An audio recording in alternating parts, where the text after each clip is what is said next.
आज़ाद साहब, क्या फिर देख रहे हैं आप, क्यों नवाज शरीफ साहब मरी गए हैं और किससे अहम मुलाकातें होने जा रही हैं? देखिए, नवाज शरीफ साहब की जो डायरी में कुछ मुलाकातें दर्ज हैं उसमें तो मैंने आपको बताया, जिस शाहिद खान अब्बासी साहब से रब्ता किया जाएगा कि वो किसी ना किसी तरीके से वो पार्टी के अंदर वापस आ जाए। और दो तीन बड़े अहम पॉइंट हैं। कुछ तो शहबाज शरीफ साहब ने, मेरी इत्तला ये है कि एक मुलाकात जो है वो रखवाई है।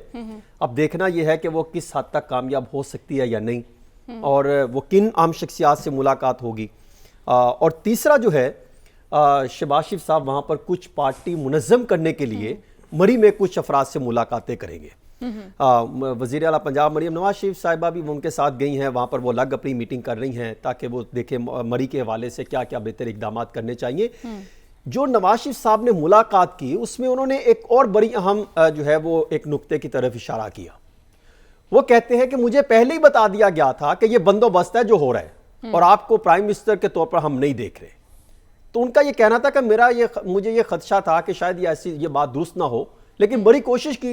उन्होंने कहा ये बात तो दुरुस्त होगी कि ये तो पहले ही बंदोबस्त था, इसका मतलब फिर मैं क्या कहाँ गया, इस तरह की उन्होंने बात की। और लेकिन मेरे ये अहवाल देखने के बाद चंद एक सवालात कि जो ये बातें करते थे मुस्लिम लीग नून के वोट को इज्जत दो, एहतसाब का नारा, खुशहाली का नारा, पाकिस्तान को नवाज दो, फिर जो मंशूर लेकर आए थे, ये बड़े बड़े दावे, ऐलानात, बयानात, जब वो खुद कह रहे हैं नवाज शरीफ साहब के ये हालात हैं, तो और वो दूसरी तरफ वो कह रहे हैं कि मैं शहबाज शरीफ को टास्क दिया है कि महंगाई को कम करें, तो वो किस एंगल से करेंगे? ठीक है, हाथ तो उनके बंधे हुए हैं, तो वो किस पोजीशन पे खड़े दिखाई देते हैं?